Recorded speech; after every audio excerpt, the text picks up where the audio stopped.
With the help of Hashem, we are learning Hilchos Gezela V'Aveda Perek Hasiri, which is actually going to be the final chapter dealing with the laws of Gezela, because the 11th chapter continues with the Dinam of Hashavas Aveda. This chapter is going to speak about the acquisition of a goy who, throughout Golus, as the Mishnah speaks about in Gittin, they used to force sales upon Yidden. When do they acquire it? When do they not acquire it? We're going to speak about other dinim of when someone goes into someone else's property and they make improvements. When do we say that the owner has to pay for some of the improvements? For Yodei al Hol Yoina, Yodei al Tachtoina. When can the owner tell the person, I didn't ask for anything, take back whatever you did, and I'll pay you nothing, etc. This chapter has 12 halachas, beginning with halacha Aleph. Says that Rambam Goy Baal Zeroya. If you have a powerful, a violent goy, the Mishnah speaks about it in reference to what the Romans used to do to the Yidden during the era of the Churban Bayesheni. Sha'on las nichna Yisrael, that he forcefully took property of a Yid. And he settled in there. Now, it wasn't outright Geneva. This is a case because the Yid owed him money. There was no agreement that he has the right to take away his land. But he says, you're not paying me. He forcefully took away his land. In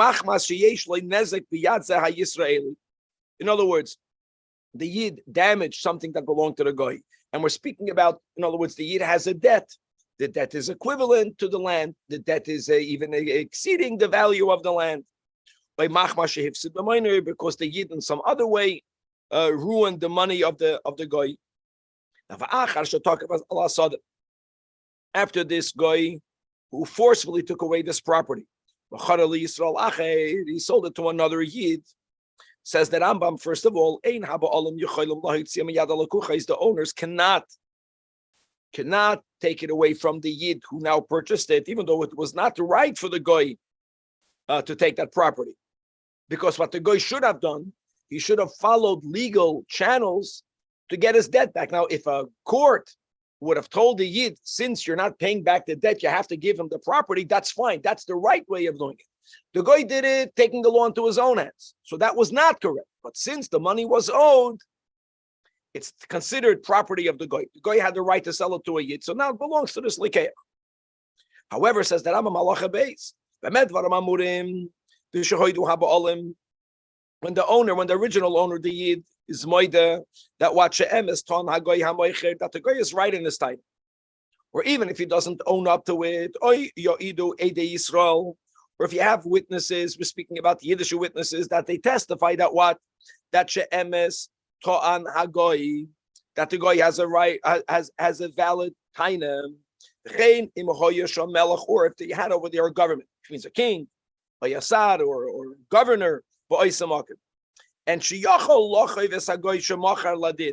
the Yid, the original owner, had he gone after the guy wrongfully took the law into his own hands, had he gone to legal channels, he would have gotten it back, or at least he had the ability to attempt to get it back. And the owner didn't lodge a claim against him. These are all the cases where, even though again the guy made a mistake, was wrong in him not going through proper legal channels, but post facto, it belongs to the guy. And now, therefore, his sale to the Likeach, to the Yid, is a valid sale, and the Likeach owns it. These are the cases where even though in the case where there was legal channels for the Yid, for the original owner to take action, he's not moided that the debt was owed. The very fact that he didn't take those legal actions, that weakens his power. And all of that is because this new purchaser tells the original owners, Im Gazlan hu agoy, if you talk what you're telling me that he's a Gazlan, is why did you not go through their legal channels?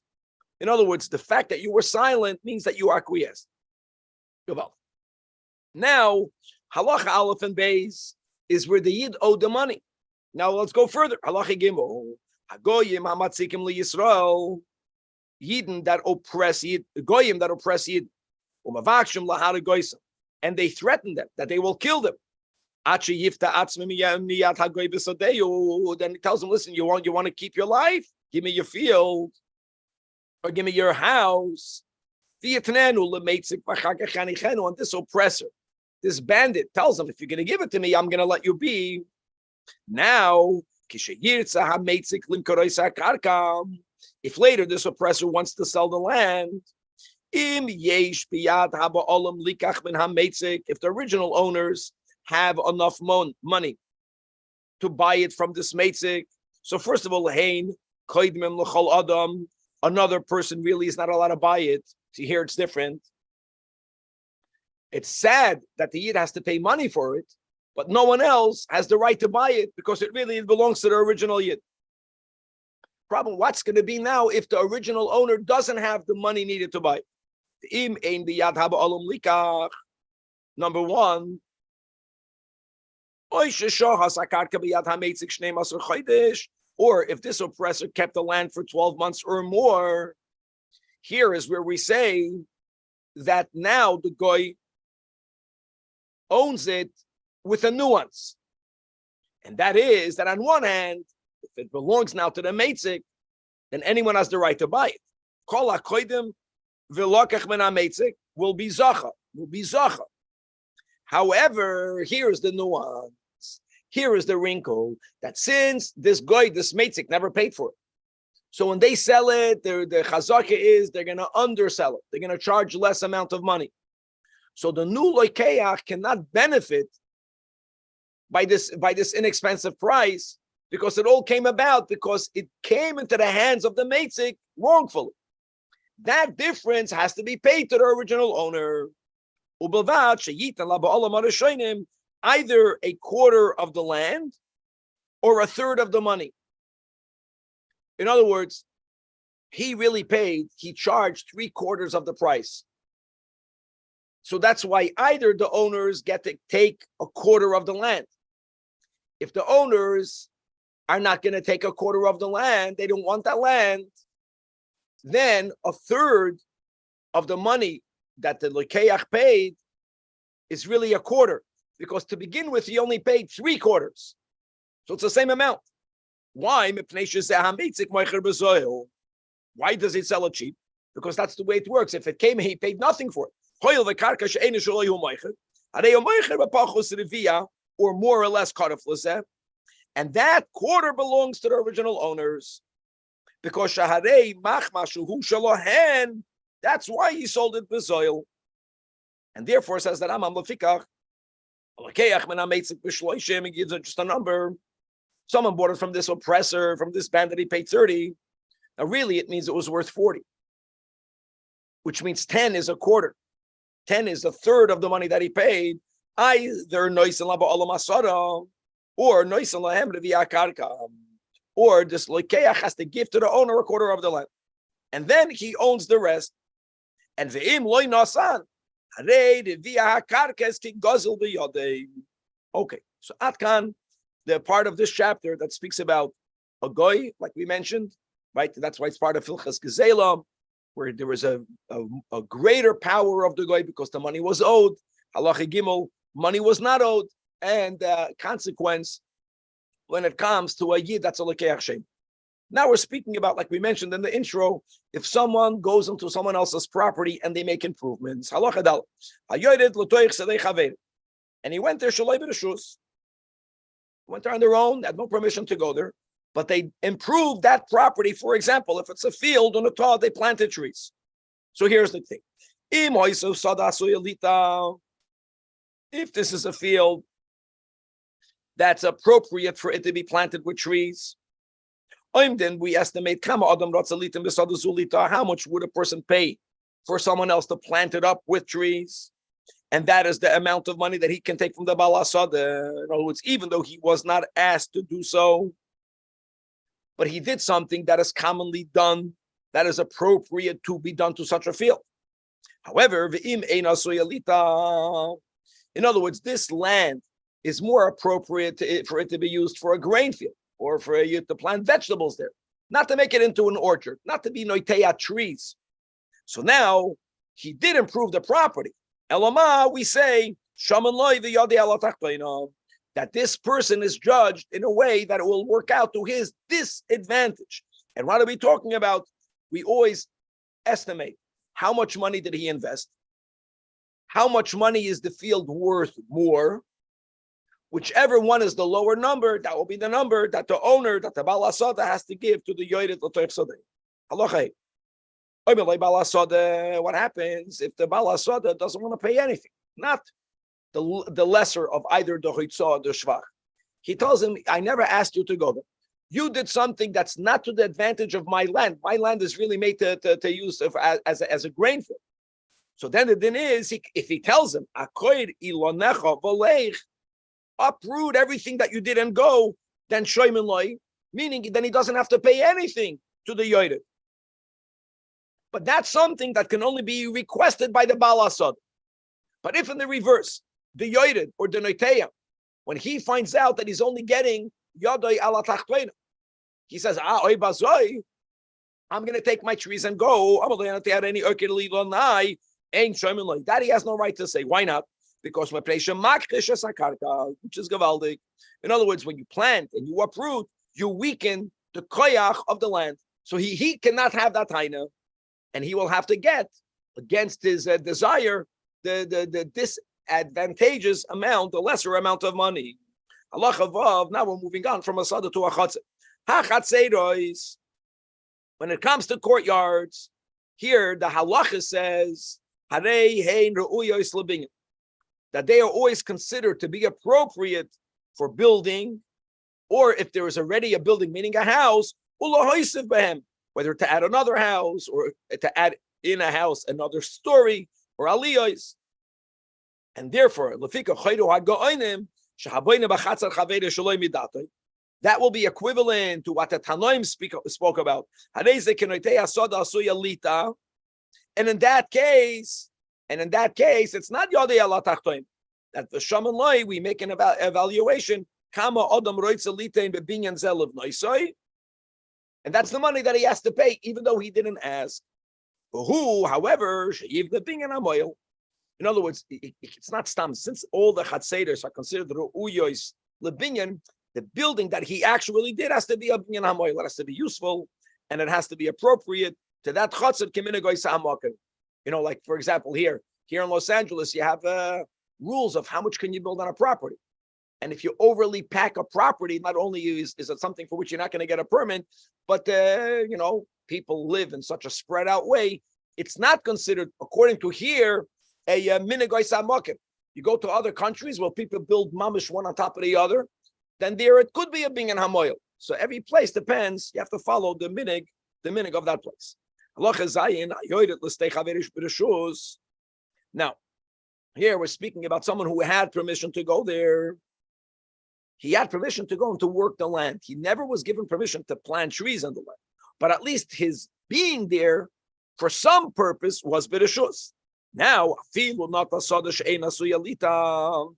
here, even if he planted a field that, like we said, was really more appropriate to be used for another purpose, but since he was there b'reshus, shaman loivi adei alal yoina. And again, the same as before, but instead of alal tachtoina, alal yoina. The two cheshbonos is how much money did he invest? That's called the hoitzah. How much money now is the field worth more? The shevach. Whichever one is more is the money that he's going to receive. Shamaloi v'yodei al yoina, meaning she'im hoitzah yisei al hashvach, noitelas haitzah, im hashvach yoitzel al haitzah, noitelas hashvach. Why? And again, why is that? Because he had permission to be there. So now let's extend that. Here we're speaking about a woman brings into the marriage property, and it continuously belongs to her. But during the marriage, the owner has the usufruct rights. Similarly, since they have permission or they have a partnership in it, they de facto always have the din of Allah Zayin, and therefore, even if they were not asked to do something, now that they benefited, so we're learning Hilchos Gezeilav Aveda, Perek Yud, Halacha Ches. And now we're moving on to a squatter.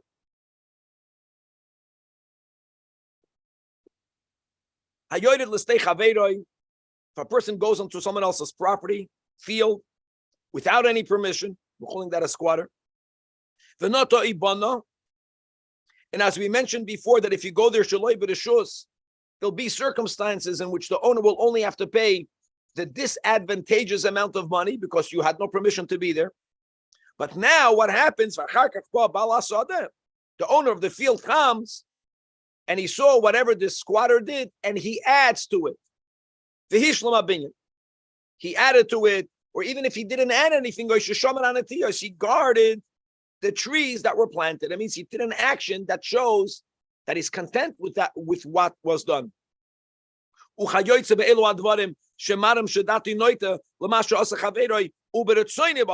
He shows contentment. So now, even if it is a field she'enam, let's say asuyalita,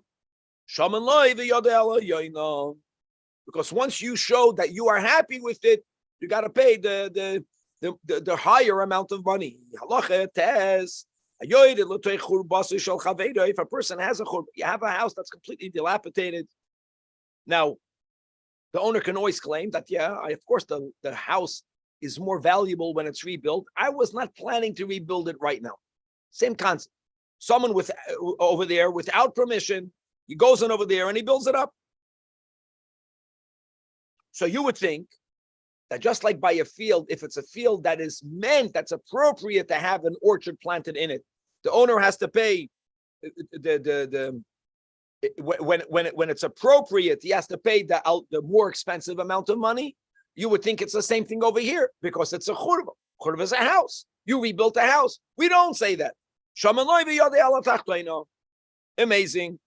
Because since at this time, the owner can claim, I was not planning to rebuild it. So for the owner right now, he wants this to remain a churba. Now, when the person who invested the money is hearing that he's getting this lesser amount of money. So if him Omar Bal Habinyan, here the Bal Habinyan, by the way, means the squatter, doesn't mean the owner of the churba. He says, I'm getting the lesser amount of money. You're claiming you don't want it. So I'm going to remove every single piece of my investment. I'm going to take back all of the materials that I invested. But here we listen to him. Here we listen to it. Or by the field, we said we don't listen to him because it ruins the field, planting and uprooting. But now we're not. Now it's a house. Now you're just taking out the beams, the stones. Basada ain't shemim, like we said before. But over here, he can say, if you're going to pay me the yodei ala tachtoina, I have the right to take. And when he takes everything, he gets paid nothing. It's like a lose-lose. Amalei balakarka. Also, if the balakarka tells him, I will not even give you the yodei ala tachtoina. I don't want you here. Get out of here. Take your stuff and leave. Avada, he can say that. 12 mashobani. So go take what you built. I'm going to pay you zero. Also, of course, then we listen to the balakarka. Halacha yud. Kol mi sheshaman loim. Whenever improvements are evaluated, doesn't make a difference in the cases where it's evaluated to the advantage of the squatter, to the disadvantage of the squatter. Says that Rambam eino noitel klum.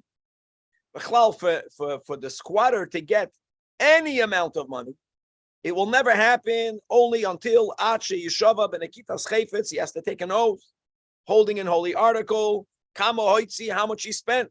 Because we're making a cheshbon. How much did you spend? How much is it worth now? How much is it worth now is something for which you ask an expert. How much did you spend? That's something that this guy is giving the information. So he has to be trustworthy. So here he has to take an oath. And if he says, why should I take an oath? I don't want to take an oath. Let the judges come and let them make an evaluation of how much money they think I invested in here. I built up someone else's house. So people are experts in the in building will tell you how much wood was used, how much labor cost.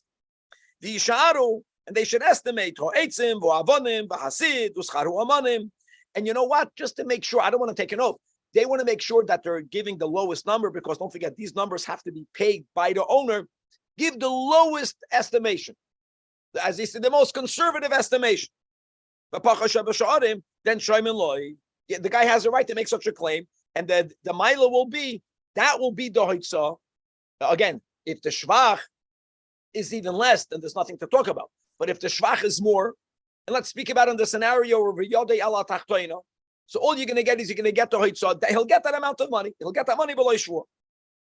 And in the scenario where you're getting the Shvach not Hoitza for sure, or V'hoitza Yodei al Hol Yoina, which is the way things normally should be, because if people invest money, and all they did is they invested 100 and they only added $100, what business is there? Normally, you added 100 and now you added $200. You added more than the Hoitza. So in the case of Yoino, in other words, the Bala Sada has to pay the Shvach. Therefore, sure, he doesn't have to take an O, because there's no need to take an O. Whenever you have a scenario, again, where you have to make this estimation, and this squatter, this person is going to get something from the owner, Shaitan Balasada Ba'amar, and now, prior to the evaluation, the owner of the field tells the person, I know I have to pay you, whether the greater amount, whether I already paid you. Nasati. Now, normally you say, oh, hold on, but here it's not so simple, because here, for a person to say, I paid you the money, in a case where a evaluation must be made, prior to the evaluation, why would anyone pay prior to the evaluation? And this squatter says, I never received anything. The person who entered the field is believed. And Taka, yes, they take an oath. Why? Because the base then tells the owner, no, to come to what number you owe, an evaluation was needed. An evaluation was not yet made, which means and you don't know how much you're obligated to give. How did you give? Is it shaykh? Yeah, but it's not accepted.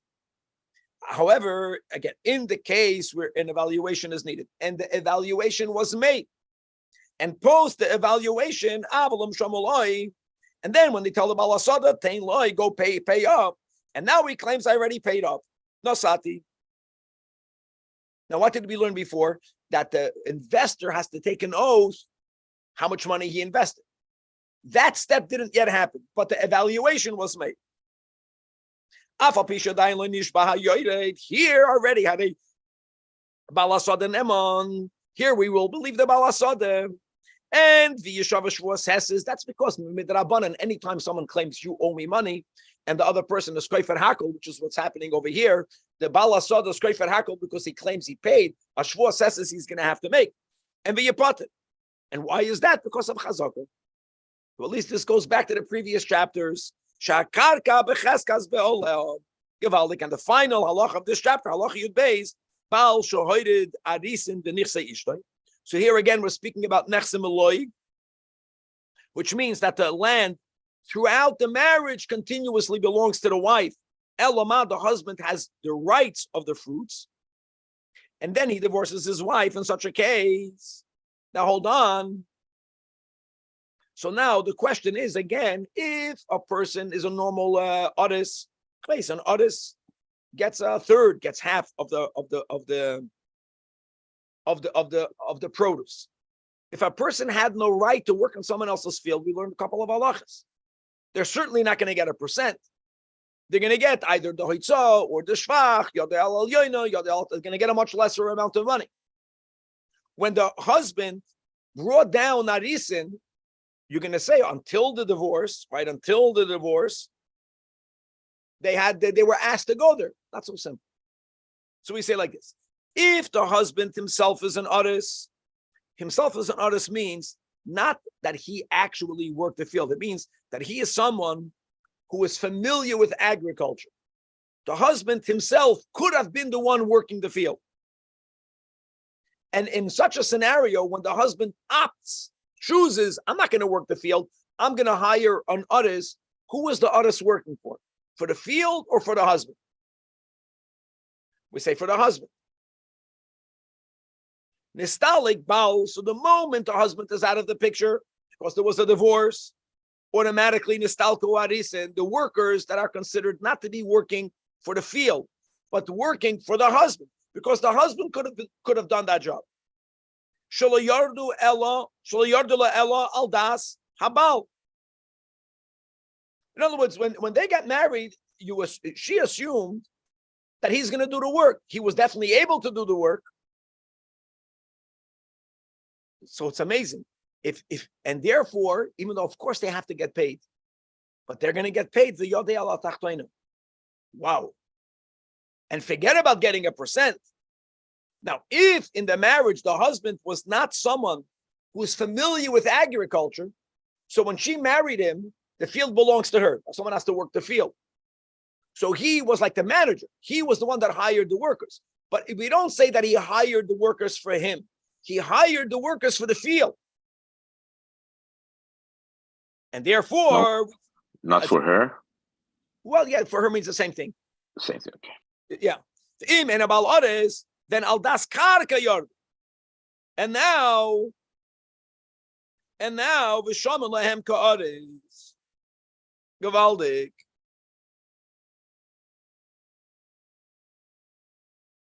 Now, who has to pay them? Like an artist, the husband has to pay them.